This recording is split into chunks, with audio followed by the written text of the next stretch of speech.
Alors, je dis bonjour ou bonsoir à tous nos frères et sœurs. Vous êtes bien sûr le Chanel au puits de Jacob, côté n'a étudier ensemble, prêcher parole, bon Dieu. Et n'a apporté des fois des réflexions socio-évangéliques, tout ça concerne la vie nous comme citoyens et comme chrétiens. Et en salutation tout à fait spéciale à ma mère, Madame Faubert Alexandre. Nous pourrons partager la parole de Dieu ensemble. Ouvrez-vous dans Matthieu chapitre 6. Le verset 19 à 34, pendant que nous avons invité bon Dieu pour la place. Seigneur, Papa, nous qui dans le ciel là, nous demandons autant prix que cet esprit vous accompagne nous, afin que tout ça que nous dit, c'est va des paroles qui sortent de vous-même. Et puis, nous sommes pour capable bénir, capable édifier, apprendre parole, comme David dit, parole va serrer dans que nous et nous pas pécher contre nous-mêmes. Tant pis, Père Saint, délier langue nous, et tout ça que nous va dire pour gloire nous. Pour ça, nous prions, au nom de Jésus. Amen. Comme nous dit, la parole de Dieu se trouve dans Matthieu chapitre 6, le verset 19 à 34. Et les textes sont longs. Dans les prochaines petites vidéos, ce que je vais faire, je vais mettre des textes bibliques comme ça. J'aurai pas besoin pour moi faire des lectures à chaque fois. N'a pas gagné quelques lectures qui faites sur des passages. Là, nous pourrons rentrer dans la parole bon Dieu, comme nous dirons bien, dans Matthieu chapitre 6, verset 19 à 34. La parole de Dieu met l'accent dans ce passage sur les trésors, tout en faisant une démarcation entre les bons et les mauvais.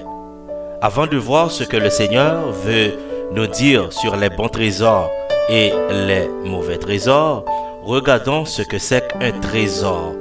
Une définition simple, si vous tapez sur Google, va nous dire que il s'agit d'un ensemble de choses précieuses, amassées et cachées, ou du moins de grandes richesses concrètes, des objets de grand prix. Alors, à la lumière de cette définition, nous pouvons admettre que de tous les temps, l'Antiquité ou le monde moderne, il y a toujours eu des hommes qui manifestent une détermination acharnée à l'acquisition des biens matériels de grande valeur ou à la recherche de la célébrité tout court. Aujourd'hui, la parole de Dieu veut nous faire comprendre qu'il faudra non seulement chercher les bons trésors, mais surtout qu'il y a un endroit idéal pour les cacher.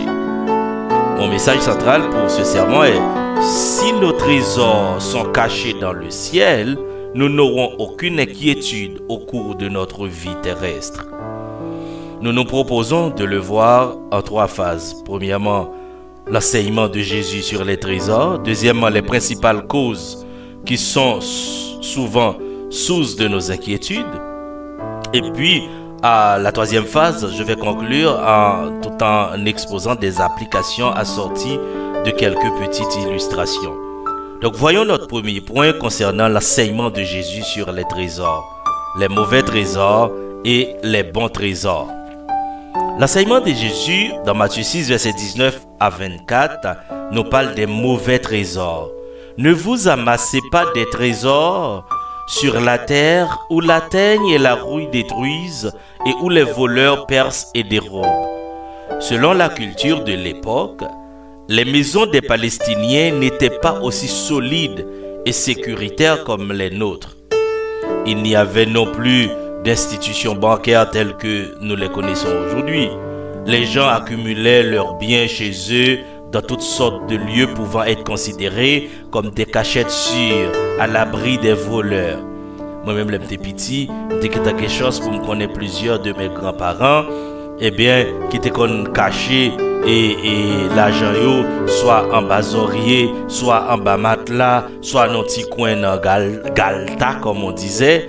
Donc c'était pour dire que il n'y a pas de canne banque. Donc la majorité des maisons des Palestiniens, du temps des Palestiniens, étaient faites en torchis, ce qui n'empêchait à aucun voleur de s'introduire pour piller, voler ou cambrioler, etc. Donc Jésus enseignait selon la coutume, selon les mœurs des gens de l'époque. Nous pouvons ici envisager deux façons qu'un bien peut être appelé à disparaître. Outre que les voleurs pouvaient prendre leurs biens, Mais les biens physiques et matériels ont naturellement une durée de vie. Chaque bien que vous achetez, chaque bien que vous avez la caillou, qu'on le pour arriver, eh bien ça, il n'est pas utile encore. L'argent perd de la valeur par l'inflation, à cause de l'inflation. Une maison se dégrade en vieillissant, le toit coule, les portes se brisent. Hein? Alors aujourd'hui, même si nous achetons une voiture luxueuse de 500 000 $, après quelques années, il pourra subir des dommages, avoir des problèmes mécaniques, et même avec des traitements d'anti-rouille, il finira par rouiller. L'idée est que tous les biens physiques et matériels ont une fin de vie. Jésus voulait leur faire comprendre que les biens matériels ne sont pas éternels et ces derniers peuvent leur faire perdre ce qui est le plus précieux, c'est-à-dire la vie éternelle. Il voulait leur éviter ce piège. Selon John MacArthur et Richard Mailloux, l'une des stratégies que l'adversaire, l'une des stratégies que Satan cherche à utiliser pour décourager ou à détruire l'enthousiasme du croyant pour l'œuvre de Dieu est de lui faire accorder plus de valeur aux biens matériels et physiques qu'à la relation spirituelle avec Jésus-Christ. Cela revient à dire que l'amour inconditionnel de certaines personnes à amasser et à accumuler des richesses matérielles peut être l'œuvre du diable. L'esprit de l'enseignement de Jésus n'est pas que l'homme doit choisir de vivre dans la misère pour hériter le salut, mais qu'il soit plutôt conscient du danger qu'il encourt en amassant des trésors constitués de biens qui tôt ou tard finiront par disparaître. Travailler est une obligation de la parole de Dieu. Salomon nous dira dans Proverbe 31, verset 27, « Elle veille sur ce qui se passe dans sa maison. Elle ne mange pas le pain de paresse. » La Bible ne nous encourage pas à ne rien faire. La Bible pas encourager nous manger voler. La Bible pas encourager nous manger monde qui paresseux, qui pas travail, qui pas faire nous pas côté le joindre avec. Donc la Bible encourager nous travail. Mais c'est comment nous travaillons, le travail, eh bien, avec intention que nous passons des heures et des heures à travailler.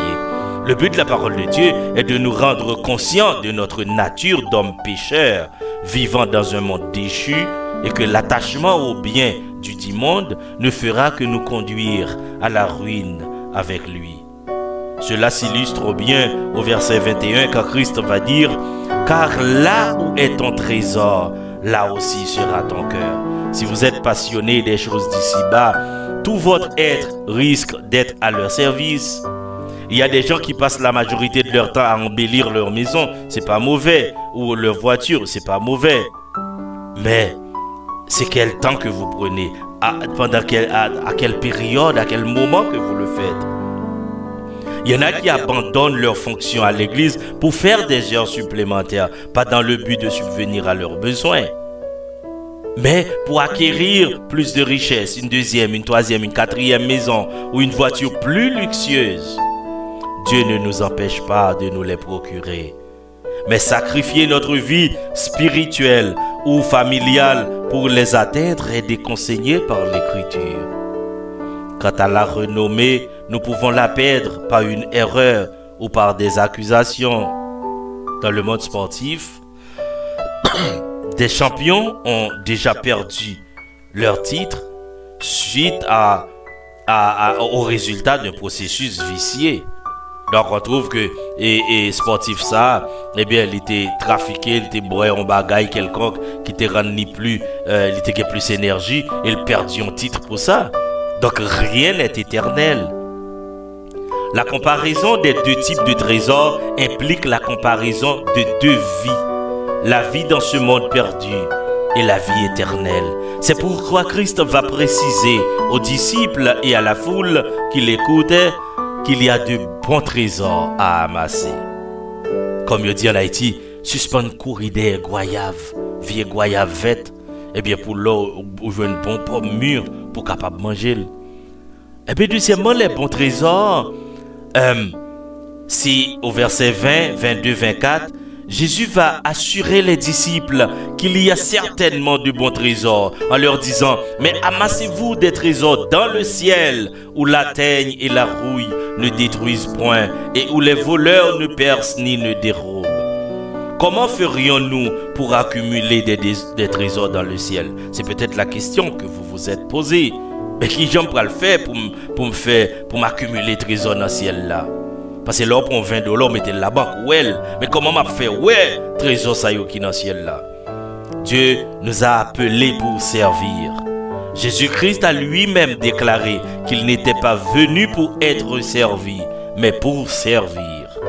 En tant que chrétiens, nous sommes appelés dans le champ de Dieu pour être ouvriers avec lui. Un ouvrier prêt à investir son argent, ses biens, son énergie et son temps pour l'avancement du royaume. C'est un trésor qui ne sera jamais rouillé ni volé. Dieu n'est pas contre les richesses que nous puissions avoir, mais plutôt l'usage que nous nous en serions fait. Un bienfait à l'endroit de nos prochains est d'autant une obéissance au commandement de Dieu qu'un trésor dans le ciel inatteignable par la teigne et la rouille. Les bons trésors sont multiples et Jésus avait énoncé quelques façons d'en amasser.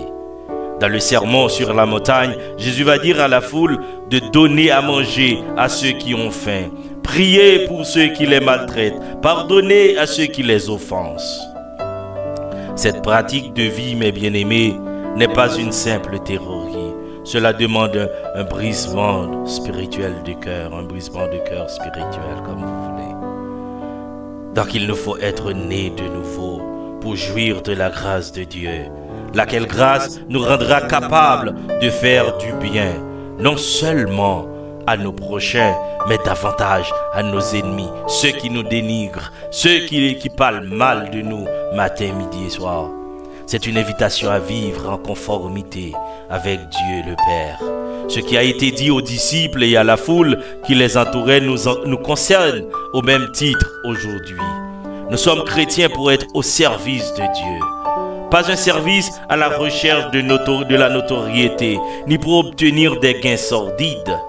Il y a des gens qui a fonctionné, même dans l'église. C'est pour le cap jeune 100 piastres, 200 piastres. C'est à la recherche de bien que vous n'ayez. Des fois, nous pas qu'à entendre nous, c'est parce que il y a des gens qui ont un intérêt autre que l'avancement du travail de Dieu. Ou pas jamais qu'à entendre avec elle. Et c'est là toujours au mauvais monde. Parce qu'ils ont un intérêt financier, un intérêt de célébrité, au lieu de faire avancer le travail de Dieu. Au lieu de travailler pour bénir le nom de Dieu. Donc nos contributions financières ne doivent pas être une occasion de se faire voir ni d'humilier les autres, mais plutôt une façon de glorifier Dieu. Bien au contraire, quand nous sommes capables de participer dans le travail de Dieu à quelque niveau que ce soit, nous ferons mieux de dire: Éternel notre Dieu, c'est de ta main que viennent toutes ces richesses que nous avons préparées pour te bâtir une maison. À toi, à ton saint nom. Et c'est à toi que tout appartient, selon 1 Chronique 29, le verset 16. Cela arrive que nous passions à côté de notre mission à cause de la cécité spirituelle. Cet aveuglement est la conséquence directe d'une méconnaissance de l'Écriture. Jésus, dans son omniscience, va apporter son mot. Les versets 22-23 nous disent: l'œil est la lampe du corps. Si ton œil est en bon état, tout ton corps sera éclairé. Mais si ton œil est en mauvais état, tout ton corps sera dans les ténèbres. Si donc la lumière qui est en toi est ténèbres, combien seront grandes ces ténèbres?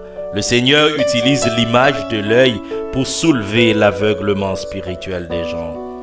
L'œil physique est là pour nous conduire, nous faire voir les dangers ou les obstacles.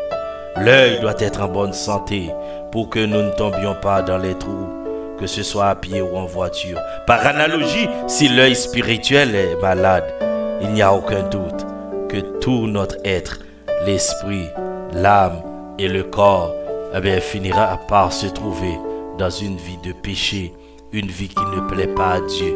Nous ne sommes pas capables de discerner le bien du mal. Nous ne sommes pas capables de discerner la volonté de Dieu. C'est pourquoi Christ invite et nous et les disciples à amasser de bons trésors. Dans le cas contraire, nous pourrions nous retrouver à être esclaves de nos biens. Personne ne peut servir l'argent et Dieu en même temps, car où il haïra l'un et aimera l'autre, où il s'attachera à l'un et méprisera l'autre.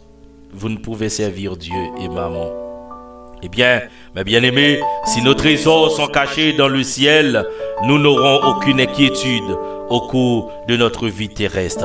Le deuxième point nous dit les principales causes de nos inquiétudes. Qu'est-ce qui nous rend inquiets, qui nous rend souvent inquiets? En tant qu'être humain, nous sommes portés à planifier notre vie dans le but d'éviter une quelconque insuffisance, comme si nous étions maîtres de nous-mêmes. Les versets 25 nous disent « Ne vous inquiétez pas pour votre vie de ce que vous mangerez, ni pour votre corps de quoi vous serez vêtus. La vie n'est-elle pas plus que la nourriture et le corps plus que le vêtement? Regardez les oiseaux du ciel, ils ne sèment ni ne moissonnent et ils n'amassent rien dans des greniers et votre Père céleste les nourrit. Ne valez-vous pas beaucoup plus qu'eux?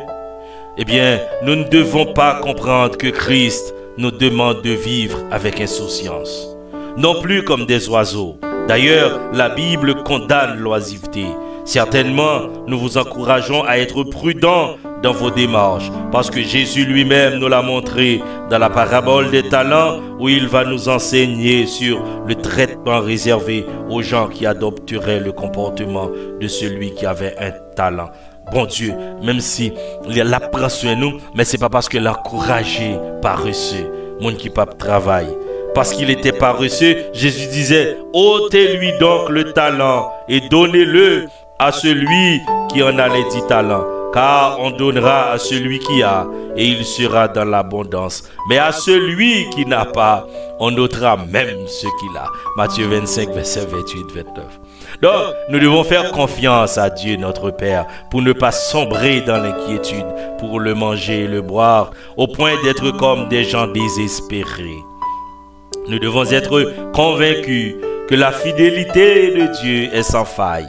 Il n'a jamais échoué à sa promesse et il n'échouera jamais. Notre inquiétude ne fera que nous éloigner de notre Père céleste. Par conséquent, nous sortirons de la voie de l'obéissance et nous nous retrouverons hors de son plan. Nous avons une assurance dans les versets 31-32. La parole de Dieu nous confirme ceci. Ne vous inquiétez donc point et ne dites pas que mangerons-nous, que boirons-nous, de que serons-nous vertus, car toutes ces choses, ce sont les païens qui les recherchent.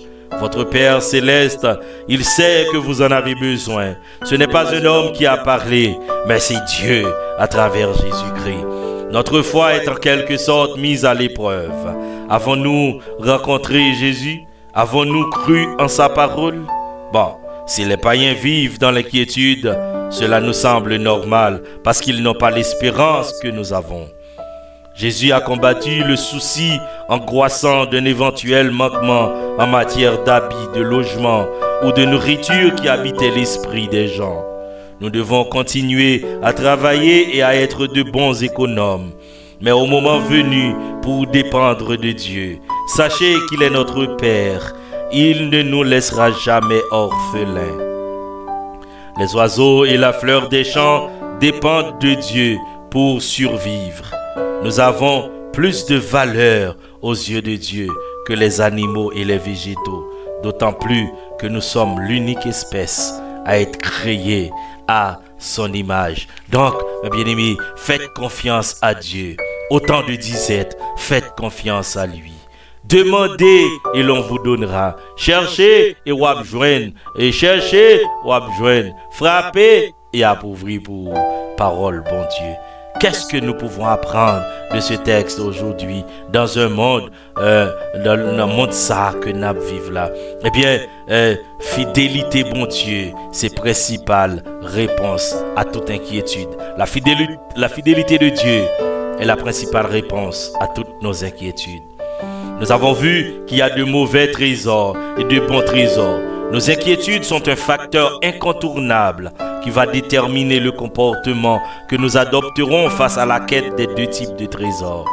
Gardons notre quiétude quelles que puissent être les difficultés, le coût de la vie, l'accroissement galopant de l'inflation. Dieu prend soin des oiseaux, pas parce qu'ils soient paresseux, au contraire, ils travaillent très fort. Ces oiseaux, c'est pas paresseux ou paresseux. Avez-vous déjà vu leur nid, côté où fait niche?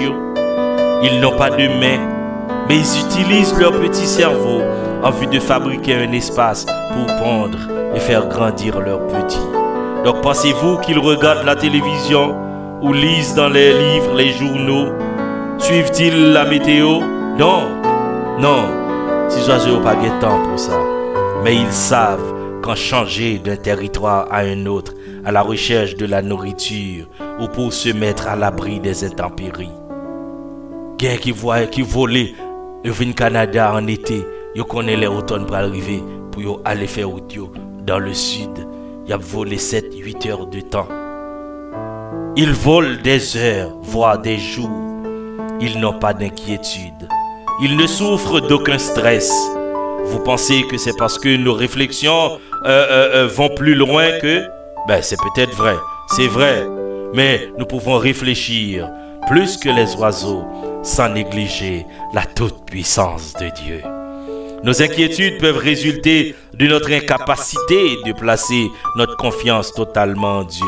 Nous agissons parfois comme Pierre. Nous savons que Dieu est tout-puissant. Mais quand l'heure vient pour laisser agir la foi, nous sombrons dans le doute. Pierre dit à Jésus, « Si c'est toi qui marches sur l'eau, ordonne que j'aille vers toi. » Jésus lui a commandé de venir. Mais il commençait à venir. D'un coup, il commençait à couler. Il commençait à enfoncer. Dès qu'il s'est laissé habiter par la peur. Chassons la peur d'être en manque de quoi que ce soit, puisque la bonté de l'Éternel se renouvelle chaque matin. Pensons à un nourrisson, un petit bébé. Il ne cherche pas à se protéger, il la guérit. Il se livre entièrement à ses parents. Il la gueule dans même maman. Il fait les gonjou, même sur la gueule non de l'eau, il pas qu'on a rien. En grandissant, son père est à ses yeux l'homme le plus fort du monde. Vous qui êtes parents, responsables ou tuteurs, vous prendriez peut-être soin d'un nourrisson ou d'un bébé ou quiconque est à votre charge, un parent quelconque. Eh bien, vous prenez soin de vous. Depuis qu'on vous sous compte, vous prenez soin. Il en est de même pour Dieu notre Père et même plus, car il est fidèle et juste. C'est lui qui nous demande de le mettre à l'épreuve au moment de nos malheurs. Il ne peut pas mentir, car ce serait contre sa nature. Eh bien, allez-y. Faites-le, éprouvez-le, éprouvez Dieu. Nous avons appris qu'ici-bas, tout ce que nous pouvons acquérir est périssable et finira par disparaître un jour. Nos richesses, nos valeurs, notre rang social, notre notoriété. Bref, tout disparaîtra. Ils sont importants à leur juste valeur. Étant chrétiens, toutes les ressources que Dieu met à notre disposition sont bénies. Mettons-les au service du royaume. Ainsi, nous amasserons des trésors dans le ciel. Tout comme il est possible de faire tel type de gâteau parce que vous avez trouvé la recette, eh bien, il est aussi possible de faire le choix d'amasser de bons trésors dans le ciel parce que Jésus nous a laissé la recette dans Matthieu 6, verset 33-34. Nous ne devrons jamais nous inquiéter du lendemain. Il suffit de chercher le royaume de Dieu et sa justice. Pour finir, Dieu ne s'est pas opposé à ce que nous soyons riches. Le psalmiste David l'a reconnu et a déclaré « À l'Éternel la terre et ce qu'elle renferme, le monde et ceux qui l'habitent. » Donc, la parole de Dieu nous a enseigné comment bien placer notre priorité. Cette parole crée en nous une sorte d'équilibre conformément à la façon d'amasser des trésors et de quel type. L'inquiétude ne nous fera pas vivre plus longtemps, pas du tout, ni nous rendre plus heureux. Au grand jamais, nous sommes passagers sur cette terre. Demain ne nous appartient pas. Le souci de nous préoccuper des vêtements et de tout ce dont nous avons besoin en termes de biens matériels ou de notoriété est noble. Néanmoins, nous avons été avisés qu'il ne faut pas nous rendre esclaves de ces besoins. au point qu'il devienne notre Dieu, au point qu'il devienne notre Maître. Si nos yeux spirituels sont en bonne santé, nous saurons les fixer sur Dieu. Nos trésors seront cachés dans le ciel et nous n'aurons aucune inquiétude au cours de notre vie terrestre. Remettez vos inquiétudes à Jésus. Amassons les bons trésors et gardons la foi jusqu'au glorieux retour de notre Seigneur Jésus-Christ. Que Dieu vous bénisse abondamment. Allez, à la prochaine. Pour une prochaine vidéo, c'était votre serviteur, Josué Alexandre.